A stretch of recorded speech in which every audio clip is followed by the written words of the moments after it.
Guys, Joe McDonough here for MyMMAnews.com, joined by the barbarian himself, Zak Ottow. Zak, how are you doing? Doing great. How are you doing? And I'm good, and I appreciate the time. Let's jump right into it. It's been almost a year since your last fight. It must feel good to kind of have a set date, July 31st. Just kind of like a set notion that, I know there was a cancellation in there, but to have a fight booked and ready to go. Yeah, 100%. I've been active, most of my career, and as of lately, it's been hard to stay that way. Knee injury and COVID, and I did get a fight in November, and then I had another cancellation in March. Like a week out, my opponent fell out. So, yeah, I'm super anxious to get back in there, and can't wait for it. It's been a long time. And is there, with that anxiety to get back in there and everything, is there almost like you want this fight to go longer to showcase everything you've been working on this last, year plus, or is that just nope, don't get paid by the minute? I've never really just come out like crazy guns a-blazing, brawling. I guess maybe not since I've been an amateur. I really enjoy like the first minute, 2 minute, 3 minutes of a fight, like taking in all the reads and information that my opponent's given me, and then I like to go to work after that. So, yeah, I've never been like a crazy fast starter, like the first 30 seconds in. Yeah. So, but this fight, a late first round finish would be ideal, and that's my prediction. Awesome. And talk to me about how tough it is, on the regional scene, being a former UFC fighter, obviously with COVID and everything that's going on, the regional scene is just starting to reopen up, besides maybe your LFAs and, some of the bigger regional promotions. But, over in my neck of the woods, CES is just having, I think, only their second or third show since COVID, a year and a half ago. Talk to me about not only that in finding a regional promotion, but also the fact that you are a former UFC fighter in finding a matchup that people want to take. Yeah, it's been extremely difficult. Super thankful for Mike Goodwin back in November to find me an opponent. And Iowa was a state that was able to keep operating a lot more than other states. I'm from Wisconsin, and I'm also a promoter as well. And we just ran our first show last weekend in over a year and a half. So it's been real difficult to get fighters fights that they want.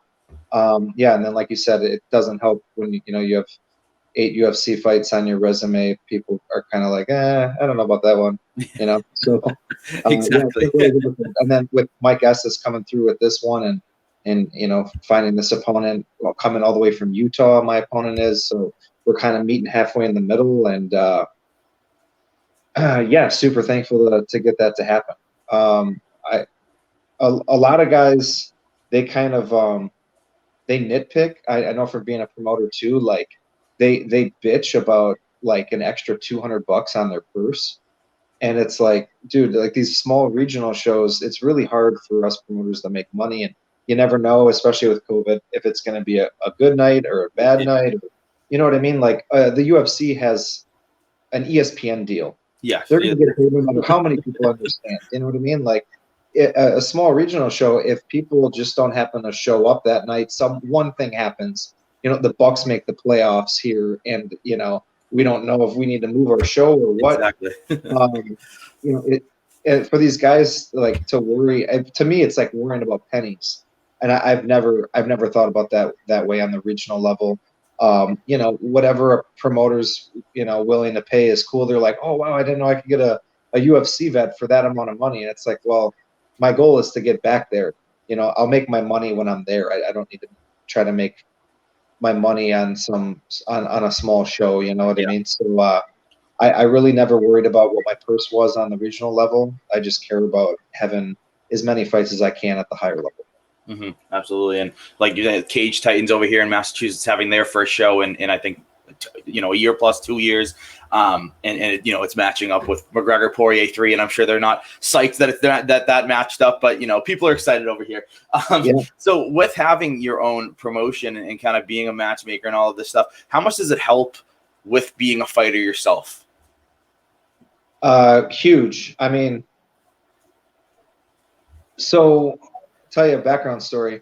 Coming up, like on the regional level, there was like 3 of us teammates that were real tight.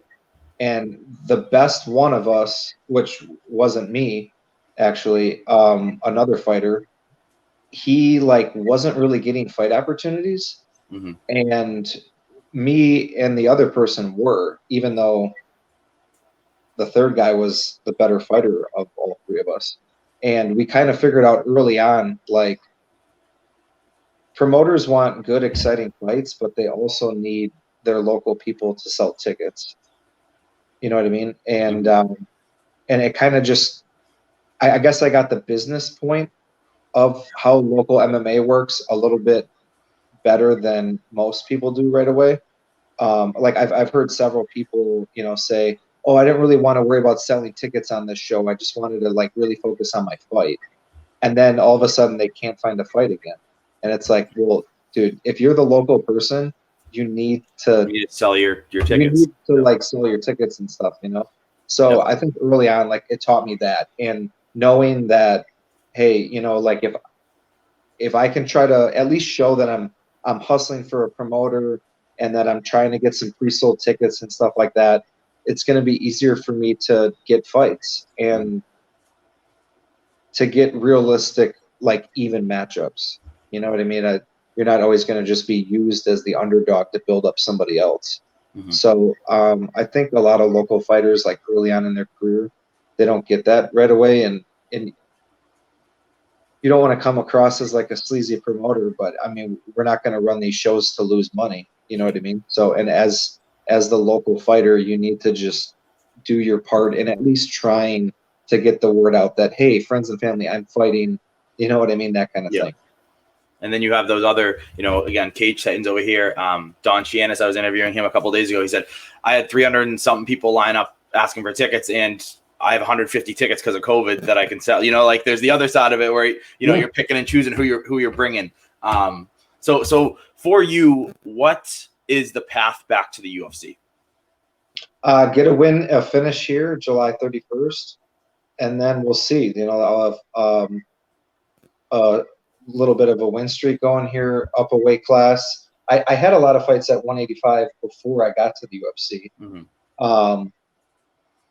So just got to, get a little win streak together. I'm not sure if 2 will do it or if I might need a third. I don't know, but I'm just going to keep line them up, knock them down until I get back there. Yeah. I think this is the weight class I should have always been at. Mm-hmm. I did really well at 185, but as I got closer to the UFC, I thought, well, with my height and my reach, maybe I need to go down a weight class to try to get as much of an advantage as possible. And I think all that really did was kind of, just burn me out. And it was really hard for me to recover from weigh-in until fight day.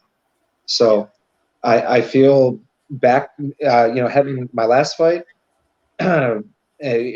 remembering back to what it was like fighting at 185, I feel super strong and healthy and motivated, for practice when I can actually eat something and all that. So I'm super excited to get back, and I think this is the weight class I was meant to be in the whole time. Mm-hmm. And tell me about that kind of awkward positioning where you're ready to get back in the UFC, and that they need short notice fighters, especially with everything that's been going on, and also going back to the getting as many fights in as possible. I mean, is there kind of like a cutoff date? Like, okay, it's been 2-3 weeks, I haven't heard anything from the UFC or this. I'm going to look back on the regional scene and get another win, and then wait. I'm just going to keep it going. And that was the thing with 170 was it was so hard to stay ready. Mm-hmm. After my first 4-fight contract, they didn't like re-sign me right away. So I think I fought, I can't remember the dates. there were several months there where like I'm just waiting around for a contract. I've had 4 fights in the UFC. Like, what's going to happen? Am I going to get cut, or am I going to get another contract? And then it was like, hey, can you fight in 3 weeks in Las Vegas? And I was like, yeah, sure. And I killed myself to make weight, and luckily, I got a first round finish that fight, and then got kind of back on like a regular schedule of getting a little bit more notification before the fight came in. But it's like, if that fight would have came in on like 12 days notice, there was no way I could make that weight at 170. I could barely make it in 3 weeks, and that was like brutal. So now at 185, it's kind of like I can always just stay training and stay at that weight where if a call came in and they were like, hey, can you fight in 6 days? I'm like, yep, no problem. Here we go. Where at 170, there's no way I could do that. Yeah. And last one here for me, Zach, is just what can fans expect? I know you said, late first round finish is what you're ideally looking for. But what can fans expect July 31st from the Barbarian? He's a brawler, likes to come out, throw down, and all that. So I don't know. Maybe I'll play into that a little bit. Get that energy out of him, kind of feel what he's working with, and then as soon as he starts to, then I'm just gonna finish him. Whatever, submissions, strikes, whatever. First or second round for sure. I love it, Zach. Thank you very much for the time, man. I look forward to watching the fight. All right, man. Thank you.